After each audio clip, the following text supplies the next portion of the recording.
Thank you for listening to this Forum podcast. Please check out our website for a rich archive of podcasts and writing from contemporary philosophers and other researchers on a wide variety of topics.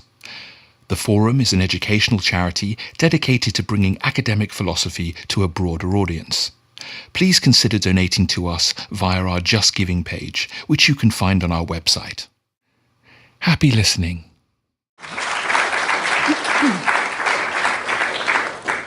Good evening. Tonight we're going to be discussing affirmative action. What is it? Who's it for? What's the relationship between affirmative action and social justice? And why is this such a controversial topic? And I'm absolutely thrilled to introduce our wonderful panelists this evening. You might notice that there are 3 of us rather than 4. Unfortunately, Professor Heidi Mirza had to withdraw from the panel, but I'm sure that we're going to have plenty to talk about amongst ourselves. So, on my left is Professor Elizabeth Anderson, who is the Arthur F. Thurnau Professor and John Dewey Distinguished University Professor of Philosophy and Women's Studies at the University of Michigan. And on my right, we have Dr. Omar Khan, who's the director of the leading think tank, the Runnymede Trust, which focuses on race equality. And he's also the governor at the University of East London. So thank you both so much for joining us and welcome to the Forum. So, the first question I'd like to ask of you both tonight is really, what is affirmative action and who or what is it for? And Elizabeth, I'd start with you. I'm going to be speaking mainly from the American context. Affirmative action began after the passage of the anti-discrimination laws in the 1960s, after the civil rights movement. It was discovered that passing the laws changed nothing. Discrimination continued. Hence, people thinking about it said, look, it's not enough just to pass laws. You have to take affirmative action, positive steps to include the people who have been excluded, who are currently being excluded from the basic institutions of society in order to realize equal opportunity and a more just society. So affirmative action is any positive steps made to deliberately include those who would otherwise be excluded in mainstream institutions of society due to the way these institutions would otherwise be operating. So what kind of policies are we talking about in this context? There's a huge range of policies. Organizations, for instance, can study how implicit bias works and set up their hiring procedures or selection procedures at university to avoid implicit bias. There's active recruitment of people from underrepresented groups into the institution. You send people out saying, hey, this is a good place to go to university, or this is a good place to work. In the context of evaluating applications, one can consider what distinctive contributions people will make due to their background and personal knowledge, personal experience. What can they bring to enrich what the organization is able to do? What can they do to enable that organization to operate in a way that's more responsive to people from all walks of life, to better realize democracy and justice? All of these things are relevant, and they all begin from a recognition that institutions that are run by uniformly homogeneous and privileged groups generally lack the knowledge and disposition to behave justly. Okay. Yeah. No, I was going to say there's been a recent example of that, of course, here, which is the Windrush case, which I would argue one of the reasons it happened is because there was insufficient communication of those needs and preferences to policymakers. Decision makers are quite isolated and segregated from a lot of these communities. I mean, we talk about segregation, but if you look at the indices of segregation in Britain, you'll find that white British middle class people are the least likely to know people of other ethnic and class groupings compared to other groups. So I think there's an argument there in terms of distance from those who are affected by a policy, and it's one of the major reasons why policy screw-ups happen is when you have policymakers who are too far removed. So I think that's an argument even from good government as well as just government. I mean, you've got you're ineffectively delivering as a government if you don't tackle where there's genuine need. I absolutely agree with what Elizabeth has said. I mean, I think two or three things I wanted to say further, which is that affirmative action is to tackle group-based disadvantage, and I think the second bit, the disadvantage, both bits are often forgotten and misunderstood. So the disadvantage bit is forgotten, that we are actually talking about giving people access to institutions that currently don't have them, and typically people who are unjustly not able to access those institutions. And I think, if you're going to object to affirmative action, you at least need to foreground how are you going to tackle the disadvantaged element. I think the group-based element is also controversial. People tend to think that, there's something wrong with groupness, or that, I think just as common is how does the particular individual who benefit the whole group.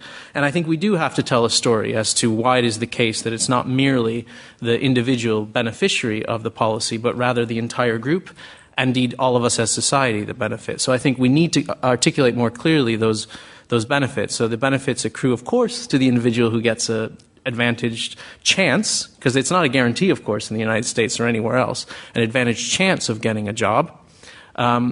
But it also benefits everyone in that group. And I think some of the reasons that I sort of suggested with that Windrush case, by ensuring that we tackle a harm that affects everyone in the group, we're more likely to benefit everyone in that group. And furthermore, as I suggested, it benefits everyone in society by ensuring that our democratic institutions are more responsive to injustice. And if we want to live in a more just society, that's a good reason to do so. A good reason to pursue affirmative action. The final point I wanted to make is, and it's a point I struggle to make, partly because I haven't lost my American accent despite living here 20 years, is I think there's a lot of confusion about affirmative action when I speak about it to UK audiences. And I think Elizabeth has, punctured nicely one of the major confusions, which is British and European audiences tend to think that affirmative action in the United States is some sort of compensation for slavery or Jim Crow, whereas in fact affirmative action is about current unequal opportunities and about dismantling those current injustices. That doesn't mean we shouldn't do something in terms of compensation, but both the legal Supreme Court arguments and the arguments that activists and scholars make in the U.S. are much more foregrounded in terms of equal opportunities, and should be straightforwardly clear that what we're trying to tackle here is racism and its ongoing effects today, not compensating for a past wrong. Fantastic. And I know that you did your PhD on affirmative action, or what you talk about as preferential policies in India. So could you give us some examples from Sure. the Indian case of these kinds of policies? Yeah, so India has a more advanced sort of array of policies, and I think it's quite interesting to think about the democratic benefits that Elizabeth talks about. So in India, for example, 15% of seats in the national parliament are reserved for Dalits, or ex-untouchables, and that was argued for from the Constituent Assembly. 7.5% additionally are reserved for what are called the scheduled tribes, and then you have reservations, which are more or less quotas in public sector employment. And that's not a small benefit, actually, because Indian National Railways is probably the second biggest employer in the world after the Chinese Army. It's about 1.6 million people work for Indian National Railways. And in addition to the 22.5% that are reserved for Dalits and scheduled tribes for public sector employment, you also have another 27.5% reserved for other backward classes. So it's quite a complex and in addition to those, you have the higher education benefits as well. So there's access to higher education, to public sector employment, but also to representation. And more recently in panchayats, which is local democracy, a third of panchayat seats are reserved for women. And I think that case, there's some empirical evidence that that has had huge benefits in terms of the expenditure of public sector local government. So after the one-third reservation for women was advanced, there was an increase in expenditure on public health and education. And the argument was that whereas men tend to see local public sector appointments as sinecures and try to benefit personally from it, women are looking to spend it more on. And there is evidence around this internationally too, that for every dollar you give to a mother, they're more likely to spend it on their child and on public health. And of course, those benefits don't just accrue to their own child. If you improve the quality of sanitation or public education in the local area, that benefits all of us. So I think that's another very neat and strongly evidenced example of how a policy that its opponents say is only about benefiting a few women actually has very wide systemic effects. And also, there's some evidence that the women who benefited have increased their voice vis-a-vis their husbands, so also empowering women as well. Great. And would you mind saying a little bit more about affirmative action in the British case? So the thing that we normally hear is that positive action is permitted, but positive discrimination isn't. So what kinds of actions are permitted in the British case? Yeah, it is quite narrow. I think it's true that speaking here today, especially as the director of a race equality organization that works with policymakers, I have to recognize that the legal grounds in terms of permissibility of affirmative action are quite constrained in the UK. Of course, we did apply quotas in the case of Northern Ireland to Catholic police officers. So after the Good Friday Agreement, the police service of Northern Ireland had a very few Catholic police officers. So in that case, we did apply quotas. So it's not exactly true that there's no experience of it, and that did actually have an effect in terms of the Catholic population's confidence in trust in the police service in Northern Ireland in terms of the fairness of delivering justice.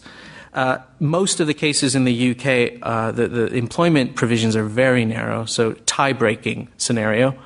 And I think employers, my reading of that, are very wary of applying that because they'd have to prove precisely that two candidates were exactly equally qualified in every other way. And so we're only using race as a tiebreaker. I think what probably happens is a bit of dishonesty, which is that employers say that one candidate or the other was more qualified because getting a case of tiebreaker. I feel the tiebreaker provision is not a very good provision, is what I would probably like to say, because it's so difficult to prove. Can I just interject here? Because there's a lot of illusions about so-called meritocratic hiring and selection. In fact, from a sociological point of view, we know that a lot of this is completely bogus. So there's a wonderful sociologist in the United States who took a look at how hiring practices at elite law firms and accounting firms and things like this. And basically, they don't even look at – there's a basic screening. You have to have a university degree from a pretty high-class university. But in the actual interview stage, they don't ask anything relevant to merit. It's kind of like, what sports do you like? And what music do you like? They're actually looking for cultural affinity. They are. Which, as you might imagine, is highly correlated with race and gender. And in fact, it's impossible to have a purely meritocratic hiring system. For almost every job, there's far more qualified people than there are openings. And consequently, something else has to be going on, okay? And often it's, who do you know? Or how did you find out about this job? Okay? And so a lot of what affirmative action is doing is simply substituting for the fact that there are some people who don't have the networks because of their racial or ethnic identity or their caste or whatever. They don't have an inside track. And so affirmative action is a way of opening doors to people who otherwise wouldn't even find out about the opportunity or would just be shut out because of, they don't look right for the job. Where looking right just is being exactly like the same people who've always been hired for this position. Yeah, I think there is this tendency also to see in the a candidate who looks like you in front of you, the younger version of yourself. Yeah. And so if someone looks and sounds and has the same background as you, you might think they're, similar to you in the sort of qualities you think this job is needed. But whereas actually another candidate who looks nothing like you, maybe a Muslim woman wearing a headscarf, who actually is more like you, but you discount that because of those sorts of biases. So I think, I absolutely endorse your view. Just to pick up the second way that you can use it, I think the UK I'm surprised it hasn't been pushed further with some cases to test how far you could push positive action. So I agree with it. I think the tie-breaking provision is not where the action is. I think we should sort of just discount that. I mean, there are some other schemes like training schemes. So the BBC had a training scheme to have 4 people, go through it every year. The Sun, of course, had a headline page that said BBC is anti-white. And I did point out that 19 out of the 20 people on their governing board are white. So, does it require 20 out of 20 to demonstrate that the BBC is not anti-white? Presumably that's what it requires. But I think that is actually the barrier. It's the public controversy over it. And, I'm just going to read out what what is allowed, which is measures which are targeted at a protected group are permitted if they are proportionate means of the aim of enabling or encouraging persons to overcome or minimize disadvantage. Now, proportionate, all of those terms are interpretable, and I think all of those terms could be challenged if a brave service delivery organization in particular, because it's particularly talking about the provision of goods and services, so a public sector, a local authority, or even in employment. I think more could be done to push it. I'm surprised also, for example, that police services haven't tried it. I did put it to the former chair of the Commission for Racial Equality that you might even view race as a genuine occupational requirement and not even affirmative action, actually, that to police effectively in an area that's 70% black and minority ethnic, where you're stopping and searching half the people who are black, being black is actually part of being able to deliver the job well. I mean, you actually can't deliver in the current criminal justice system, in my view, in Britain, without more black police officers. But that would be, I think, more controversial still. But, it'd be interesting if a police force tested that. Well, thank you both for that fantastic opener. I'd like to bring you guys in now. Does anybody have a question at this point on this section? What is affirmative action? Who or what is it for?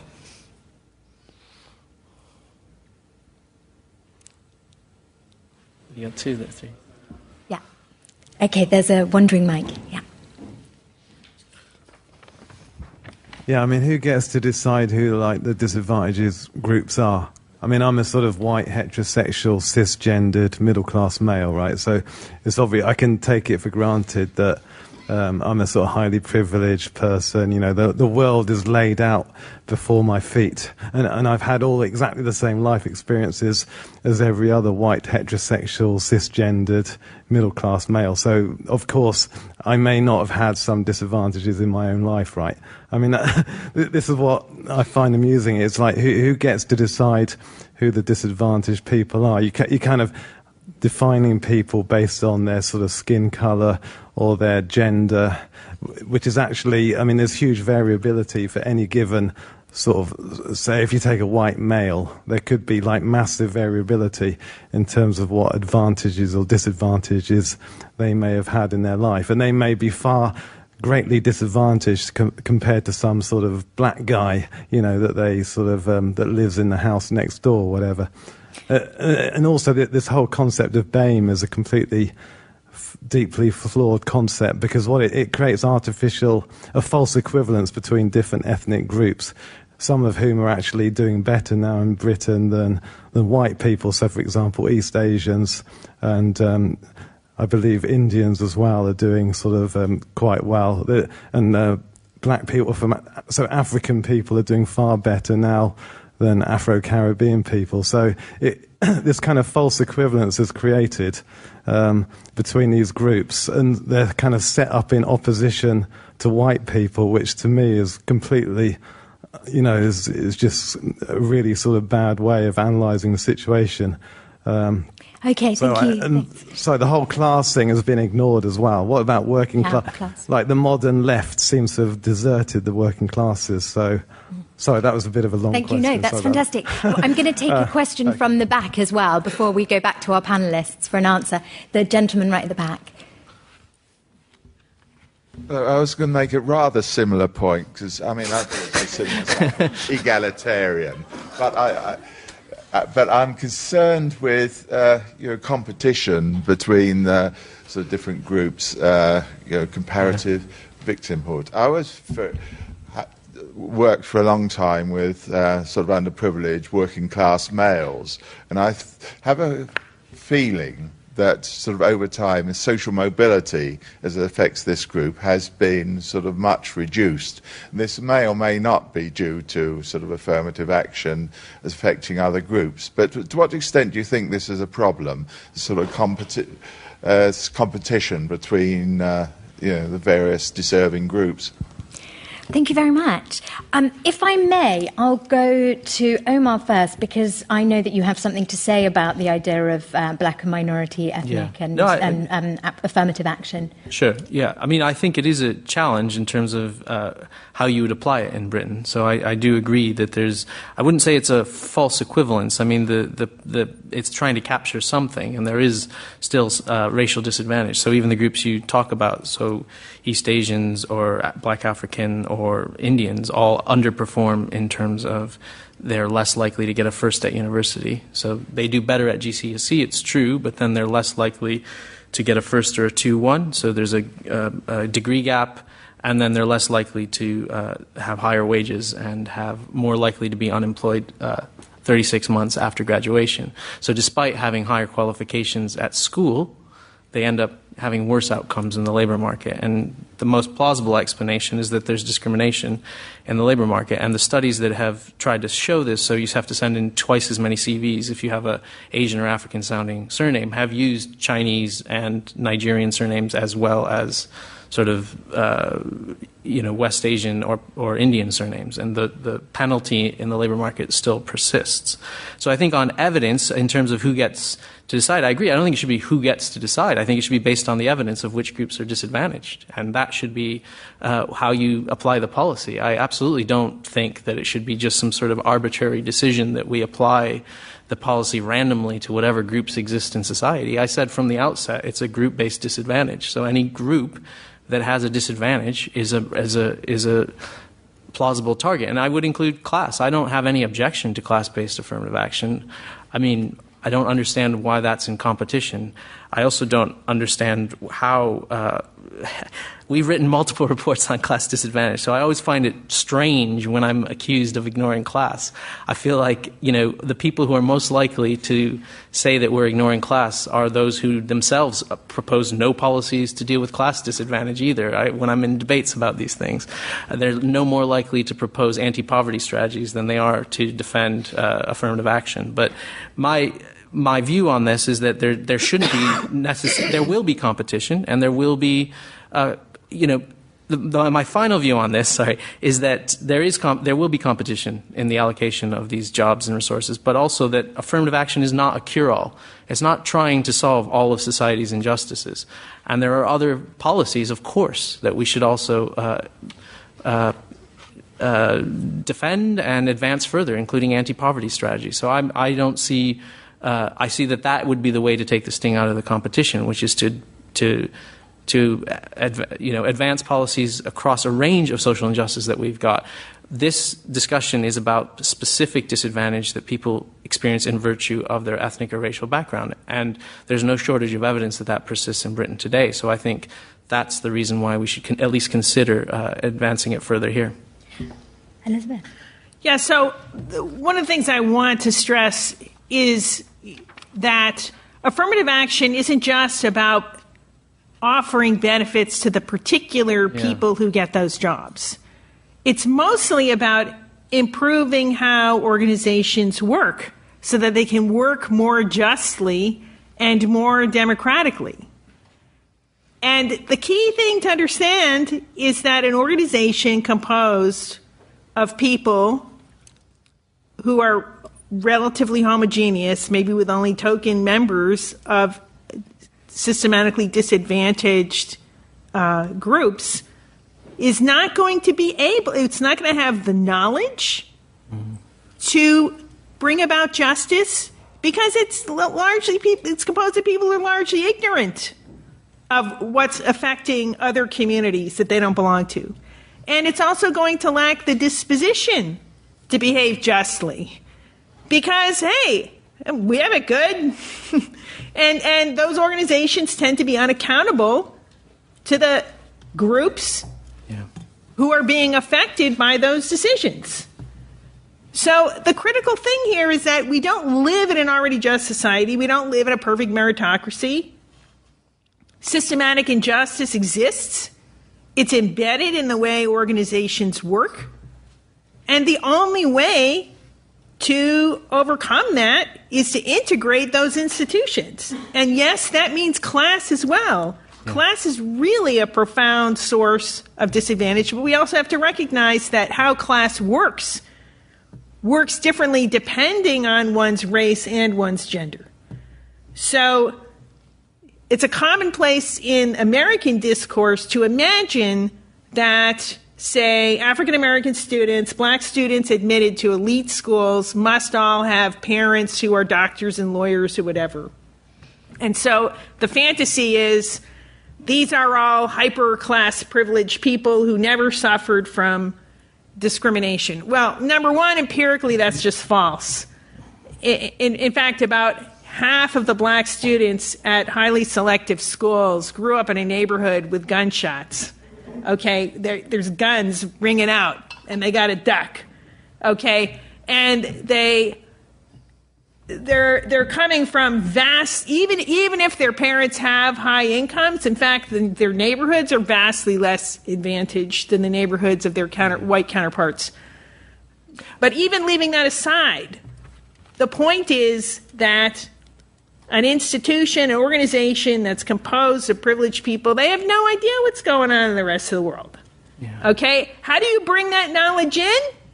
By bringing in the people who have the relevant experiences and knowledge. And that doesn't mean that those people all have the same experiences. It's not that all whites think alike and all blacks think alike and all Asians think alike. Rather, there's immense varieties there, but the varieties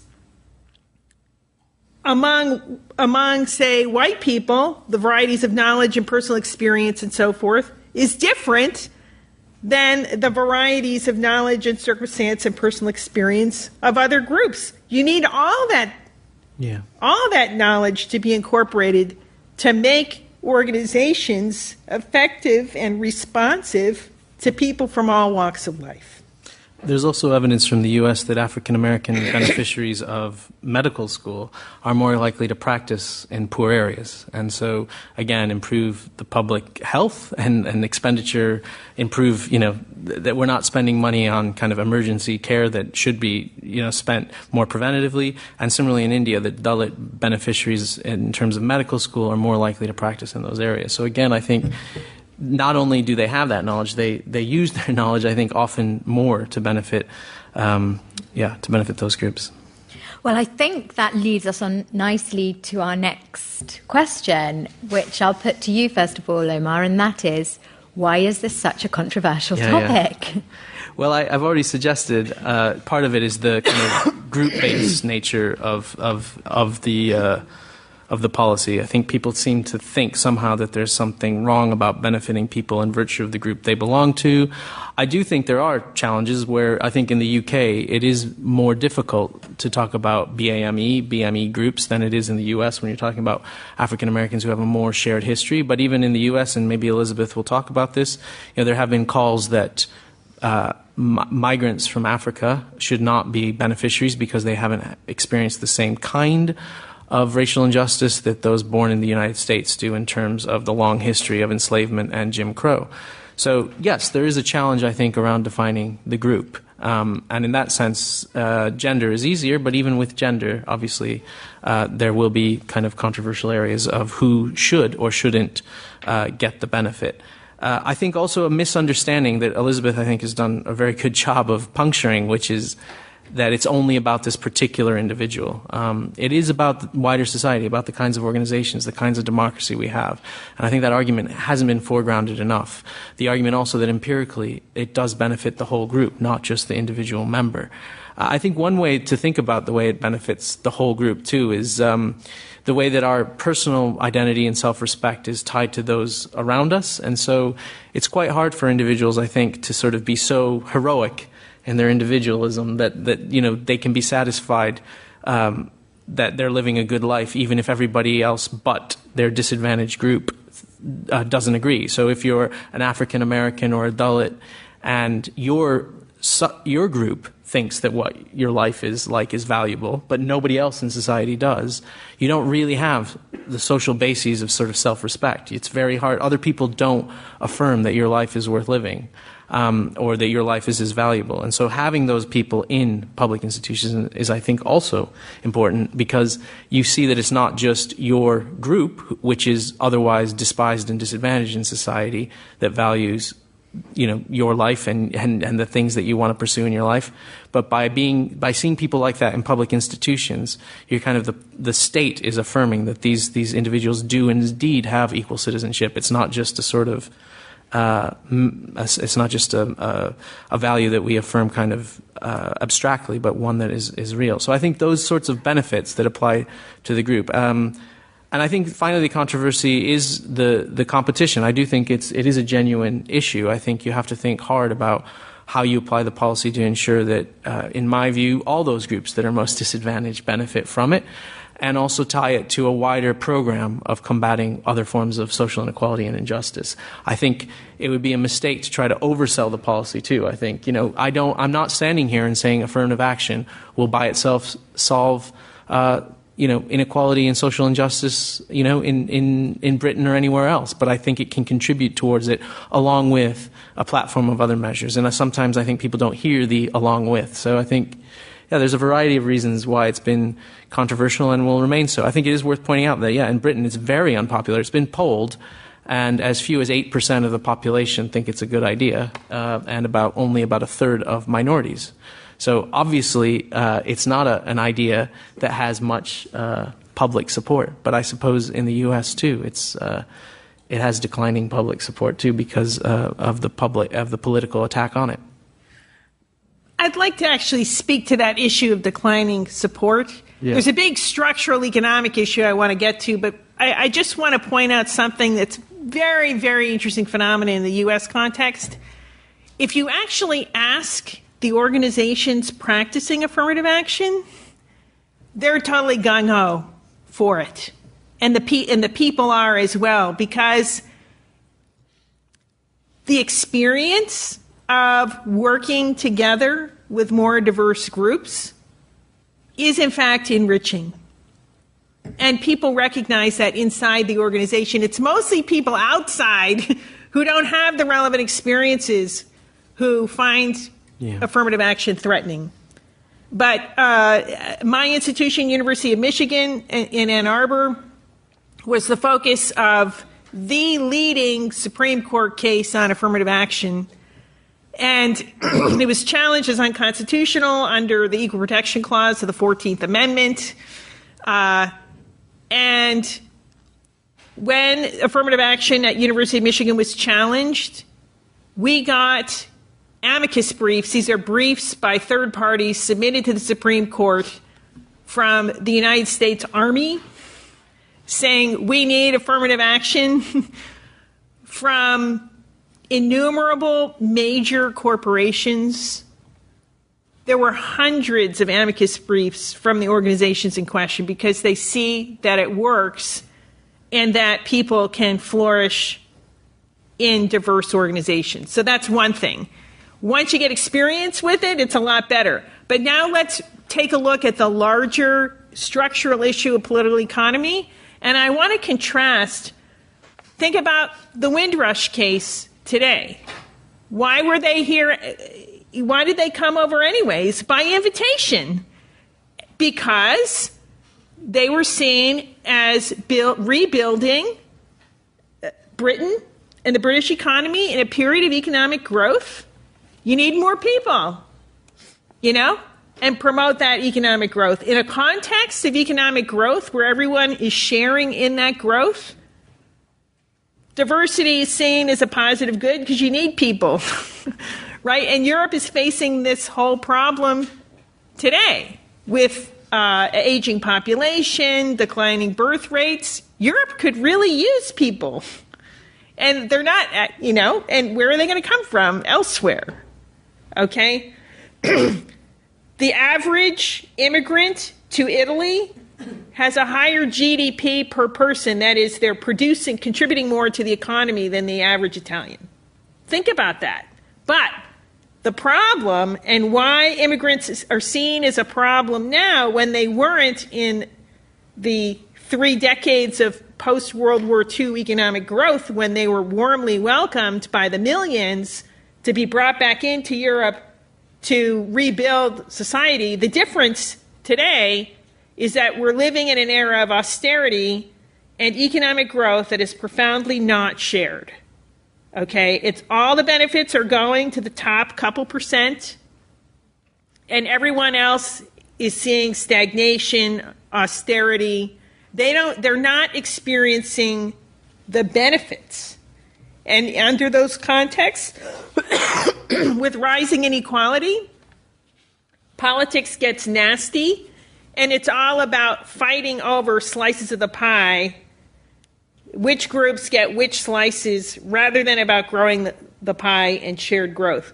So the larger context here is that we're in a different economic environment. Why? Well, it happens that I'm going to be speaking again on Monday on this very issue, giving the Brian Barry lecture, The Great Reversal, in which I will be talking about that issue. But it's largely because in the past 30 years or so, 30 or 40 years, the rich countries of the world have been deliberately adopting policies that radically favor the people at the top few percent, and in particular capital owners, at the expense of workers.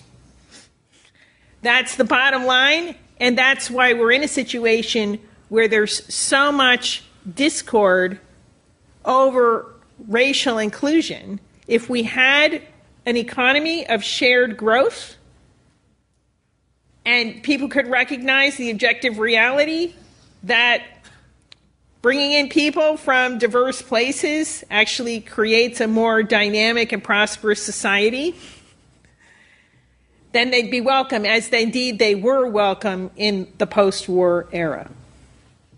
I should have, because I'm now realizing my point. The survey I cited, the question was misleading in some ways. I mean, it asked people's attitude on positive discrimination. And again, if it was framed in the ways that we've just been talking about, I'm kind of reversing a bit. I think one of the reasons why the answer to that question is so negative is because the benefits of affirmative action or positive action or preferential policies, or even if you want to call it positive discrimination, haven't been well defined and defended. I think the other thing is, in terms of the controversy, the policies you've described means that the most advantaged people are relatively insulated from any application of affirmative action. I do think this is part of the controversy, that sort of the rich, very rich, are completely insulated. They have so many multiple forms of advantage that, ticking away a little bit at their racial advantage is not really going to dislodge them from their elite positions. And so I do think that's one of the reasons why the controversy persists, is because you have competition then between people who are all doing badly. And that's why I think it's even more important that we advance affirmative action as part of a wider program of policies. We've talked primarily about affirmative action in relation to race and ethnicity. Do either of you want to say anything about the controversies around affirmative action in relation to gender, sex, and sexuality, for instance?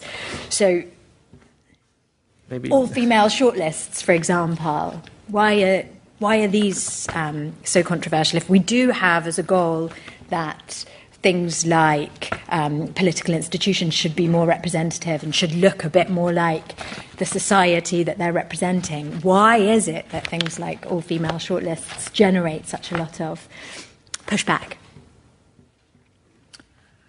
Well, I think in political context, it's because women aren't seen as leaders.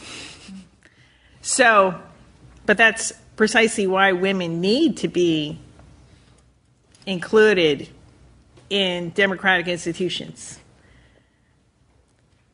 Let's face it, who seeks office? I mean, there are some people who seek office because they want to do things, so there are other people who seek office because they want to be somebody. And women are socialized to be modest and not try to be somebody. But it's precisely because of that you're more likely to actually get some dedicated public servants rather than a bunch of narcissists if you have more gender inclusion. Yeah, I mean, as the narcissist at the table,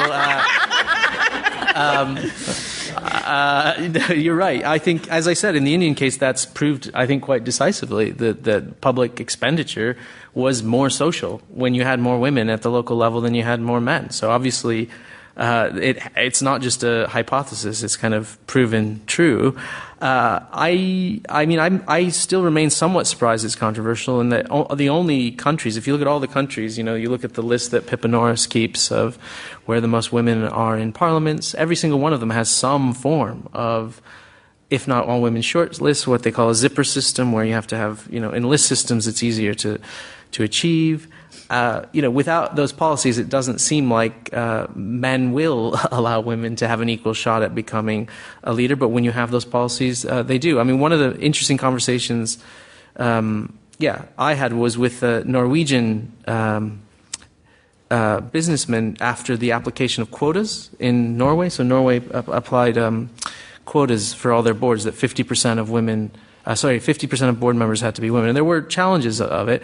But actually, they like you're saying, they were all very positive about it in the Norway, Chamber of Commerce or whatever it was called, because it actually improved their sellability globally. They felt it improved their efficiency, and in fact, he was saying to me, actually, if it was applied to race, they would be quite happy too, because they could better sell Norwegian products to China and Nigeria than just having 12 white Norwegians trying to sell their products. And I mean, I think there are kind of pragmatic reasons like that you are more able to sell. I mean, Stonewall, sort of gay rights charity, has found that IBM had an LGBT sales team, and they were actually more successful in finding new sales. So I think there are also commercial reasons why a lot of companies advance them. Those, of course, aren't social justice reasons, but I just thought I'd flag them because they have motivated firms to implement them. And I think the final point that Elizabeth raised, which is I think a really important one both for gender and race, and again points to the wider benefits than the mere individual beneficiary, is it breaks down stereotypes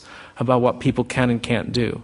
We don't need more black footballers in Britain to break down stereotypes about what black people can do, but we do need more black cabinet ministers and more black high court judges, and we do need more women in positions of leadership. We don't need more women starting businesses in sort of cosmetics, but we do need more women starting businesses in finance. So if you start seeing that sort of representation, I think it isn't just beneficial for the individual entrepreneur or the individual high court judge, but it changes both. It changes perceptions in society about what black people, what women, what minorities can do. Okay, fantastic. So does anybody want to come in at this point on the question of why affirmative action is so controversial? And I see 3 questions here in the middle. Shall we start here with Astrid? There. Well, thank you for some very good points. I think it was Elizabeth talking about sort of how affirmative action, sort of representation amongst decision makers and people at the top is important because we need varieties of experience. But I also noticed that when you talked about it tonight, it's been mostly about sort of democratic institutions and boards and and so I study philosophy, and that's a very wide area of the humanities, right? And one point that's often put forward by people who are against affirmative action, especially within philosophy, is that you have areas such as logic where it doesn't really matter what background you have. I disagree. But how do we, in some sense, because some people say like, oh yeah, it makes sense to have equal representation or a parliament that's representative of the population, but it doesn't make sense in mathematics or in philosophy, like because the areas that are sort of discovered in those very fields have not been allowed to be sort of areas which are relevant to people who are not represented, right? So how do we change that? Fantastic, thank you. And next question here. Thank you so much. I guess affirmative action is controversial because justice is hard, right? It requires challenging people's beliefs. It requires asking people who are basically decent and kind to consider that they might have unconscious biases. And it requires people who, although they may be in a category that's privileged, are not explaining to them, even though they're not themselves privileged, that affirmative action does good things. And you've been wonderfully articulate about how we justify that.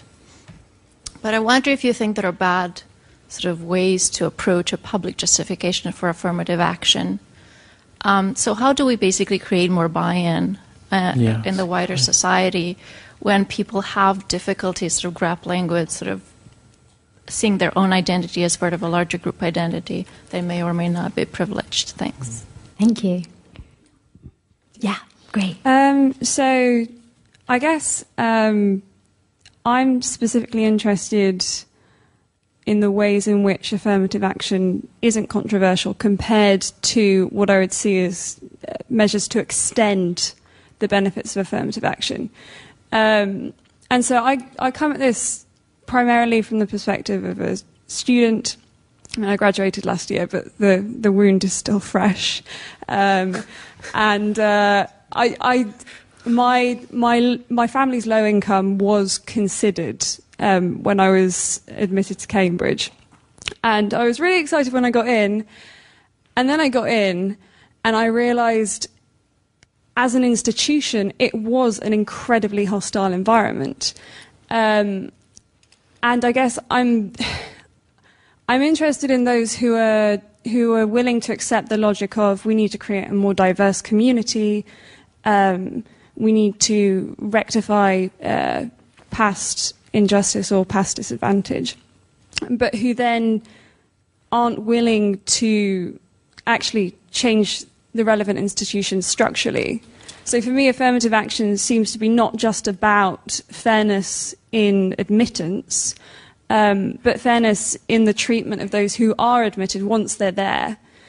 And I guess specifically I'm wary of commercial arguments for affirmative action, and you mentioned affirmative action in the military and in the police, and these are all institutions where I'm thinking, well, actually, like, you might argue that it's better to have a more accountable police force or military or, you know, Oxbridge or Parliament, but ultimately, like, structurally, they are set against you.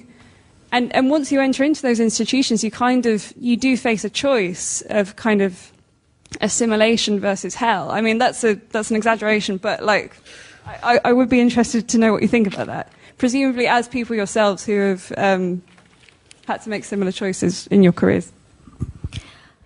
Thank you so much. Fantastic questions so far. I'll just allow the panel to respond to those first of all. So we've got the question about how the issue to do with diverse backgrounds relates to the kinds of subjects or contexts in which background doesn't obviously matter in the same kind of way. So what would you say in that kind of context? We've got the question about how to generate support for affirmative action given how justice is hard and it's challenging people.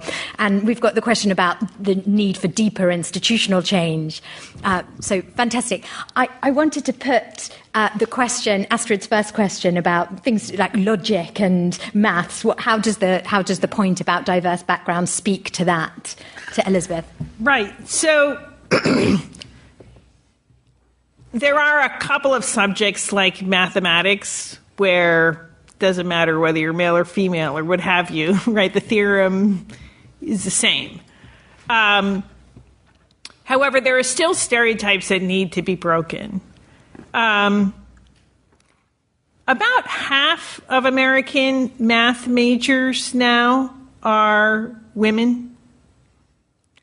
Might be surprising, but there's actually been really assiduous work done to encourage girls in high school to study math so that they're able to major in math in college, and now that's a hot thing.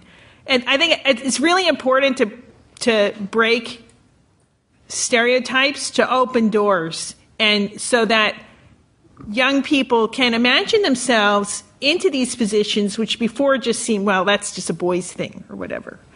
And so that's a reason to practice affirmative action, to break stereotypes in order to open up opportunities to enable people to imagine the things they're interested in are things they can really do, or maybe to imagine that this could be interesting for them, that they're not ruled out because of their gender or their race. It's also the case, though, that if you look, say, within mathematics, it's a very interesting phenomenon within academia that subfields within each discipline also tend to be gender differentiated.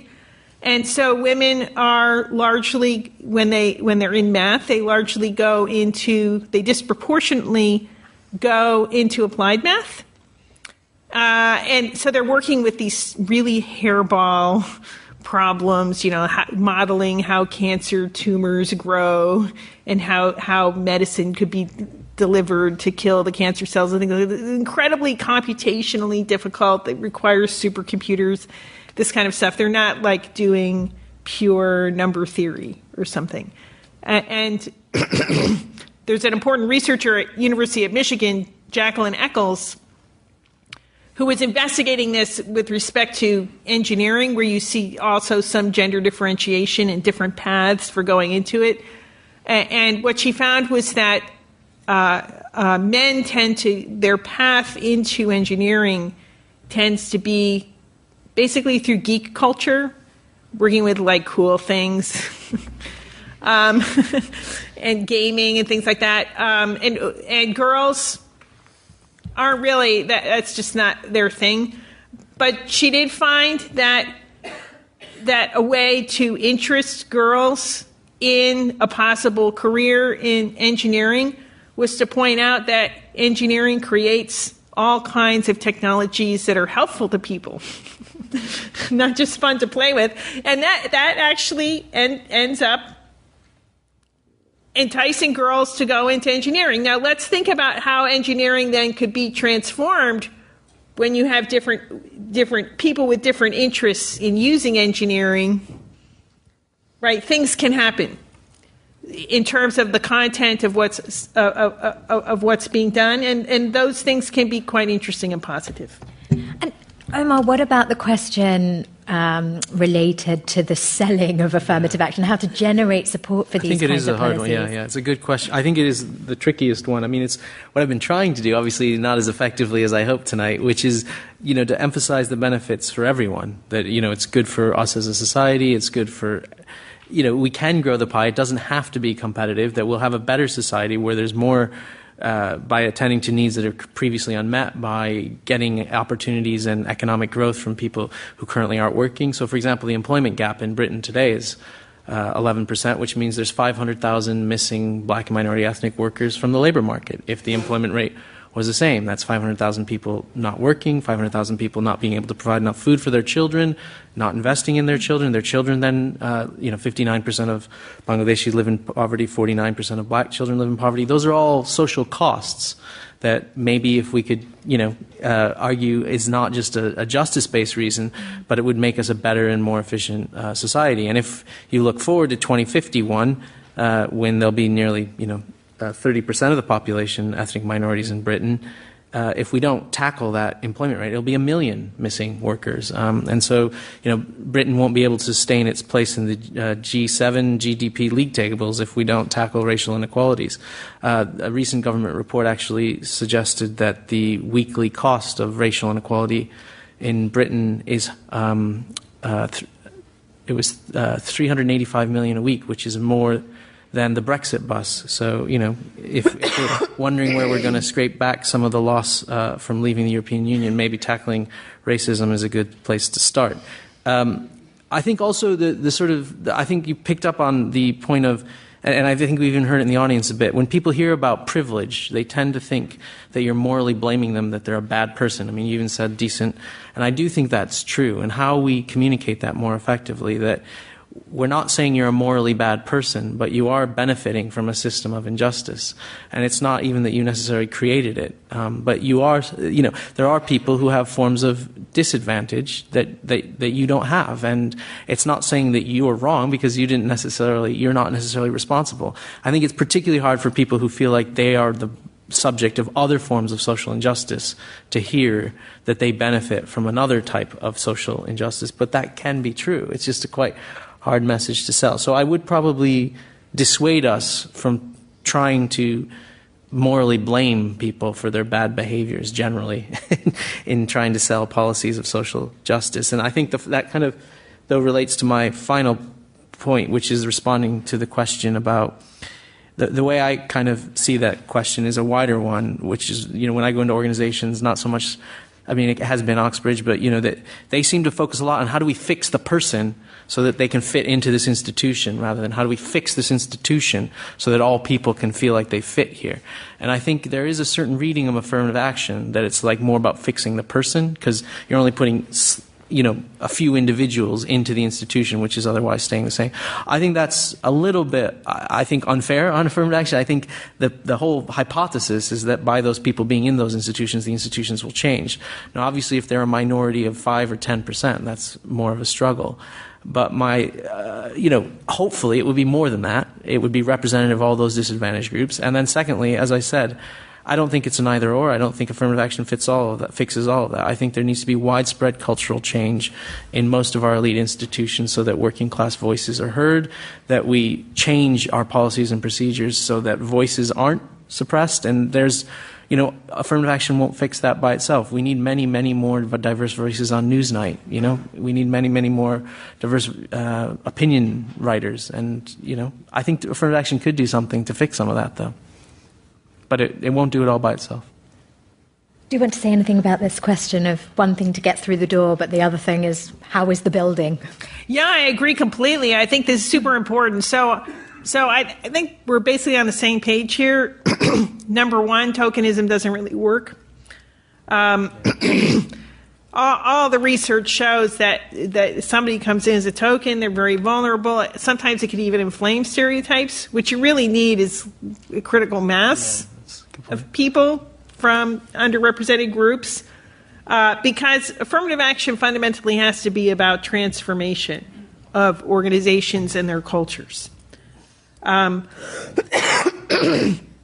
without sufficient participation, you can't really get that transformation. So I consider affirmative action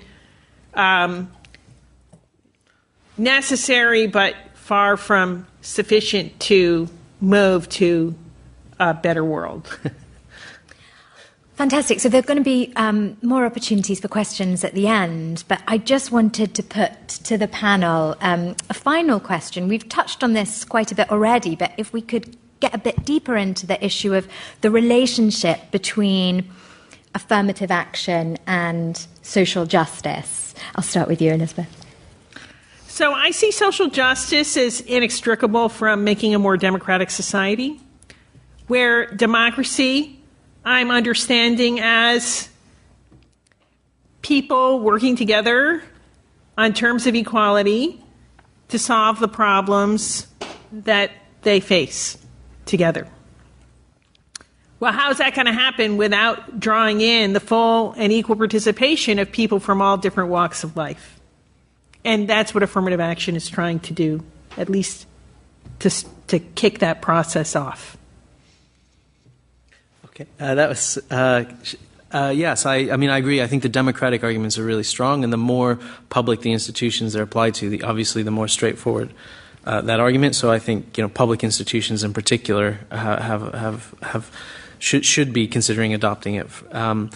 I also think the equal opportunities case is worth stating. I mean, if you say you care about equal opportunities and there's a huge group that are currently not availing of those opportunities, I think the question then is, if you're not in favor of affirmative action, what else are you going to do? Or are you satisfied that forever, the employment gap I referred to as 11%, it was 12% in the 1980s. So at that rate of change, it's going to take it's going to take everyone in this room to die, all of your children to die, before we'll see anything like racial justice. And I think you then need to consider, well, how else are we going to get there? If you don't see those as barriers to equal opportunity, I'm afraid I don't think you have a very realistic sense of social justice in terms of attending to the actual injustices that exist in our world. I think that is actually one of the, challenges in the philosophy literature, is that, a lot of the literature, as both of you know, will be kind of ideal theory. What does a socially just society look like? And we need to attend more to the specific injustices that we've got now, in the hope of getting more of an ideal society. But there are specific injustices we've got. It's not that these inequalities are randomly distributed, and so we can think of random policy solutions. We've got particular, deep-seated, persistent, historic injustices that need tackling, and that's a democratic as well as an equal opportunity argument. And do you think the same sort of justifications for affirmative action policies apply regardless of the sort of group we're talking about? So are we talking about the same sort of arguments for affirmative action policies in relation to women as in relation to issues related to racial injustice, for instance? Well, at the most abstract level, if you're just talking about, say, equality of opportunity or democracy, at that abstract level, the arguments look pretty similar. But it's really important for effective affirmative action policies to be sensitive to the actual ways in which discrimination and exclusion differentially affects different groups. Yeah. So, for instance, we look, say, about people with disabilities. Like, there's whole architectural issues involved that usually aren't at stake, say, with racial inclusion.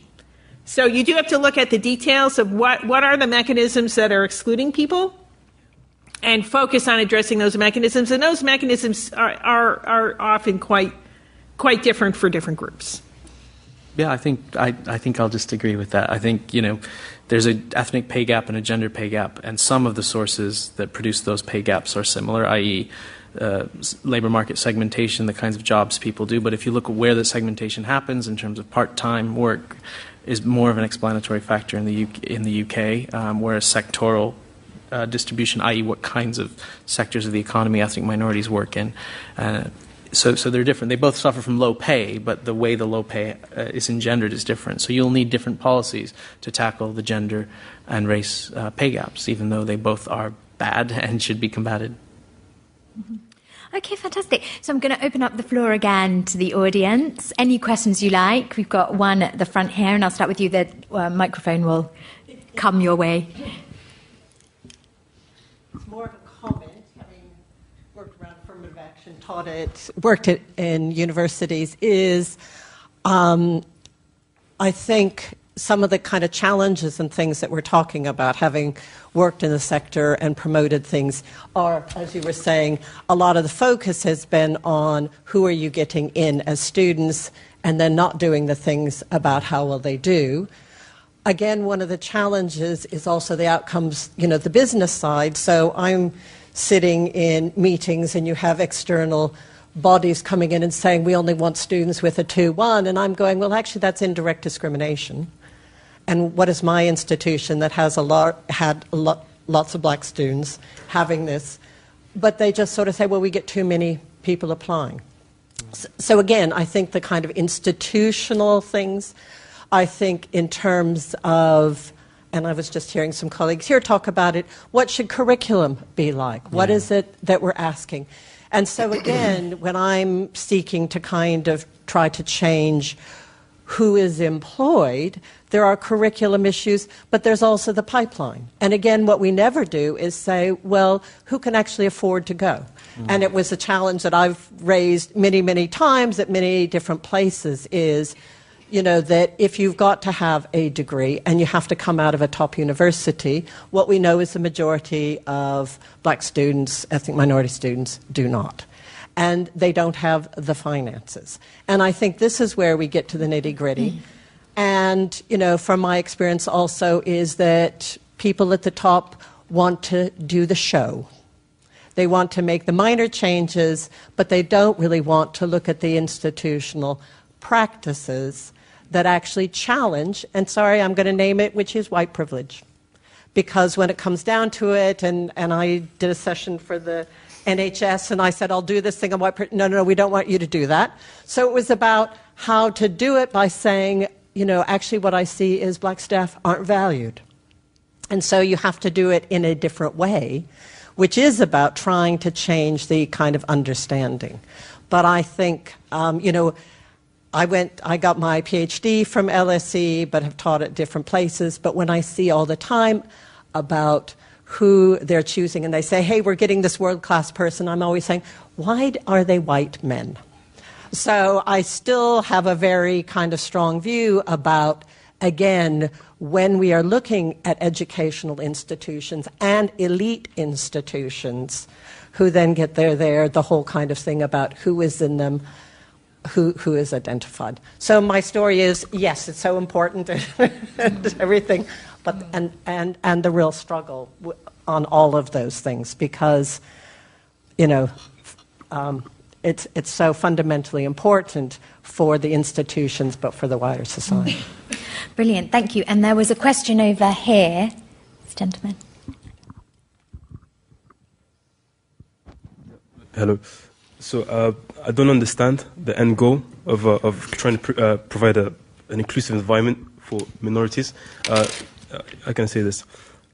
You mentioned black people thinking they're footballers or whatever, right? But my cousins in Africa don't think, I have to become a football player or whatever, because why would they, right? There's an African president, there's Africans in the central bank, and I don't like this whole culture of affirmative action, because I grew up on an estate, right? And you have these kids that are really integrated in the UK, and they feel like, they desperately need, frankly, like the white man's benevolent hand to just help them, right? Like, I don't like racism, right? So I create my own business. It's that simple.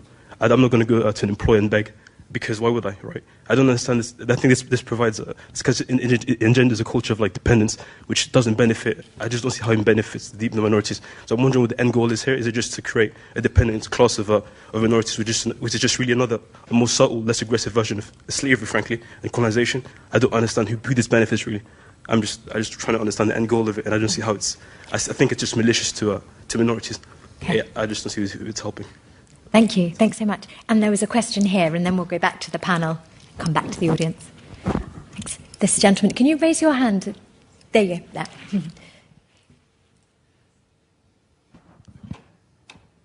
Thank you. I was perhaps listening, thinking as someone who, in my professional career, has been an employer and therefore been recruiting.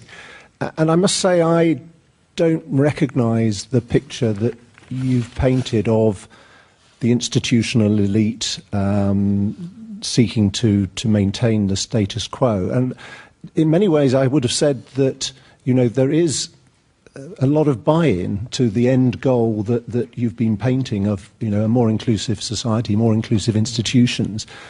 The difficulty, and the reason that I suspect affirmative action is controversial, is that people can't get over the tension between seeking to apply one rule for one group and another rule for another group based on that alone. And it's the tension between that and applying meritocracy, which I think is the difficulty. Now that perhaps comes to some of the other points which we've heard about in terms of the way in which you look at academic success, the way in which you assess other qualifications as well. But I don't from my own experience, feel that there is resistance to the end goal. It's much more the methodology as to how you get there and whether affirmative action is, meritorious in its own right. Okay, thank you. 3 fantastic questions. Any takers? So I'll just address the last one because I think that's really interesting. There is this picture, I think it's probably the dominant public interest image of affirmative action that's about double standards, lower standards for people of color, women perhaps, or whatever group is in question. And I just think that that's not the right way to be thinking about these things.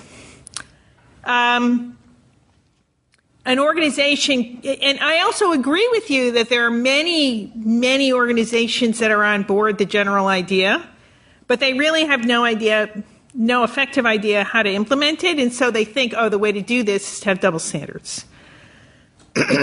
And I think that's just the wrong way to be thinking about how this works. So, number one, there has to be a focus on implicit bias. And the fact that it's actually extraordinarily difficult, even when people are trying to hire meritocratically, it's very difficult to overlook or to block the operation of stereotypes that are running behind one's back because you're not fully aware of it. And consequently, a lot of affirmative action, and this has been very extensively studied in the United States, has to do with structuring the deliberative context in order to enable a more meritocratic decision to be made. So, for instance, I'm chair of my department, philosophy department at University of Michigan, so we all get training on this, and everybody... We can't proceed with a faculty search without everyone on the search committee and the chair undergoing training on how to do this. And there are certain things that you learn. For instance, holistic evaluation often leads to background stereotypes manifesting. Whereas if you break down, okay, what are the actual things we're looking for? And then you explicitly evaluate each candidate on each criterion separately, you actually get fairer results. And in fact, there's just tons and tons of research that's been done on this and how to actually make things more meritocratic. But in addition to this, particularly in creative fields where you're looking for new ideas, there's a lot of research that suggests that increasing the internal diversity of an organization is going to lead to more creativity. And that involves, say, with academic hiring, thinking outside the box. That is, it's not necessarily the people who've been plowing the same furrows, but people who are like approaching the field in really different ways. And what questions are they asking? And consistently, I found in philosophy, the increasing diversification of philosophy has led to a different discourse. People are asking different questions, using different methods, testing out different things. It's actually been incredibly enlivening, and I see this both at the faculty level and at the student level. So that requires us also to even rethink what constitutes merit, because people can get very comfortable doing things the way they've always been doing things. It's not necessarily the best way to do things. You mentioned implicit bias there. Could you just tell us a bit more about what that is? Yes. So implicit biases are things like stereotypes and other kinds of cognitive habits that tend to lead to discriminatory outcomes for no justification. The difficulty here is that we're living in societies that are highly unequal, saturated with all kinds of group stereotypes. It's impossible for people to go through life in society and be remotely aware and not have imbued some of these things. Even if they consciously reject the stereotypes are still lodged in their brains that affect their behavior. And even without one being aware of it, because 90% of the time, perhaps 95% of the time, we're all running on autopilot anyways. Only a tiny amount of our mental activity is actually raised to consciousness. So you got that implicit bias is when these things are discrimination's happening and you're not even aware of it, because most of our mental activity we're not aware of. Hence, when that's discovered, we need to create new methods of decision making so as to counteract or block the operation of these biases. Okay, thank you. And about this question, is this just creating a culture of dependency? What's the end goal anyway?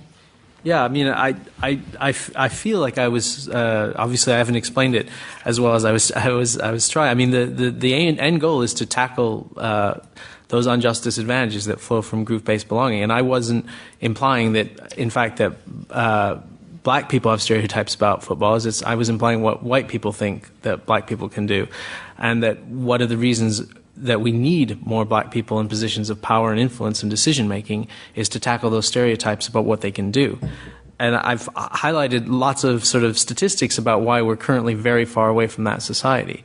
And the question then is, how are we going to get there? And as we've sort of explained today, that affirmative action has relative success globally, not only in bringing individuals to positions of decision making, but also of benefiting that wider group by ensuring that more people have access to social networks, to equal opportunities. I mean, I think this is one of the things that we don't talk about enough. In such a profoundly sort of unequal society, it's often the case that you don't know anyone in your family or in your close social networks who was successful at doing a particular kind of profession. So having someone from those backgrounds can actually benefit the wider group. So, I mean, my take on it is that as with Elizabeth, I don't think it's about lowering standards at all. I think the existing population who benefit from things have no higher standards than the ones who are currently excluded. I think those exclusions are based on injustice and disadvantage. And so tackling the injustice, I mean, I think the fact that current racial injustices are derived from racism and inequality is not a reason to think that all policies that try to tackle it will necessarily replicate them in the future. The other thing I wanted to say about the point around, I mean, we seem to have a hard time thinking, like, what is this claim? I mean, but until a woman pointed out that there was no woman on a 5-pound or 10-pound or 20-pound note, apparently all the men in the room didn't even recognize it. There have been no women's statues in Trafalgar Square, on Parliament Square, and we haven't recognized it for hundreds of years. If it was so kind of blindingly obvious that these inequalities are right in front of our face, and yet we didn't see them until a sort of campaign started by women to recognize these things. So I think if we can't even see something that plain in front of our face, the statues in front of the world's greatest democracy, apparently, and the bills that are in our pocket every day, and we don't notice that there's no women in any of those spaces, when we notice that half of the people in our society are women, our mothers and our daughters, I think it's, it shows how deep the epistemic problems are for men to recognize gender inequality, and how deep the epistemic problems, I think, are for a lot of white people to recognize racial injustice, even when it's staring at them right in the face. I mean, the population of the UK is not only 15% minority ethnic, but it's 40% minority ethnic in the 50-year-old population of London. And I don't think you'll go to many organizations where you'll see 4 in 10 of the senior management or chief executives being black and minority ethnic.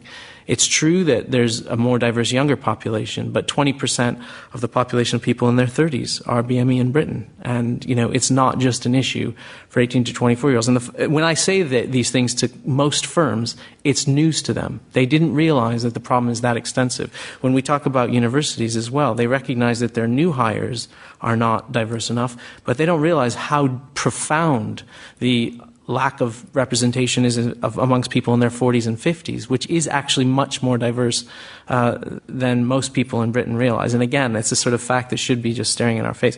I did want to say one final thing. I also think I really like Elizabeth's point around, the sort of herd behavior is what I would call it if you don't have differential views.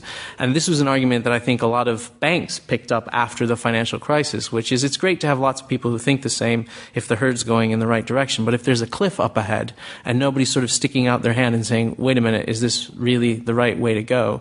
Then you face serious problems. And I think the reality is our social problems today are so vast and so complex that the idea that one point of view or even, people with a similar point of view could possibly solve them organizationally or socially, is just not true. And lots of economists have modeled this, that you kind of, when you get to decision-making problems, you reach a point where if everyone thinks the same, you hit a peak, and you can't get beyond that peak until you bring in someone who has a different perspective to think differently about new problems. And that is one of the things that not just as organizations but as society we're going to have to confront as it becomes more complex, more diverse, and arguably our challenges of social inequality are more vexing.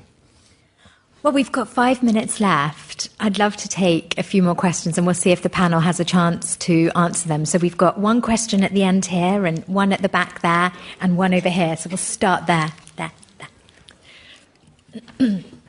If you could keep them short so that we can hopefully bring everyone in. Thank you. Elizabeth, you mentioned about the larger structural issue of political economy in the post-war era, that the affirmative action was welcome because we need economic growth and we need a diverse group of people to participate. But in today's context, there's rising inequality, so people are concerned about competing for their piece of the pie. But from logical reasoning, that if affirmative action could increase the quality of opportunity, and then it could also increase the quality of outcome, income and wealth. But how could we really make affirmative action a solution of inequality? Because if people are unaware of the larger picture, you mentioned about organization could incorporate knowledge, but are there any other ways that we could really make a solution to that inequality issues? Thank you. Thank you very much. And right at the back, we've got a question. Thank you. Hi there, guys. Thank you so much for the talk. I think it might be something we've tackled already. I just haven't got a good grasp of it. But from what I've learned anecdotally from discussions with others about affirmative action, a big stickler to the idea is that the idea that we already live in meritocratic societies. But it's something that Omar brought up already, that one in five men over 50 are BAME, and that's not represented in our Fortune 500 companies, which shows that clearly there is an issue with the idea of meritocracy in our country or in our society. I understand it's one that sticks with us because we've got the Protestant work ethic thing going for us, and we have done for the last couple of 100 years, so it is one that sticks with us. My question is, how are we able to tackle that problem, the idea or the notion that we live in a meritocratic society, so that the idea of affirmative action is more palatable to people it's not necessarily palatable to now? Thank you. Fantastic. I guess my question is more about when affirmative action can go wrong. So we talk a lot about how it can benefit groups, and that's its aim. But what happens when it kind of just goes, I guess, a bit tits up? An example might be saying, like, the media industry and film industry, there's an extreme underrepresentation of LGBT people and queer identities.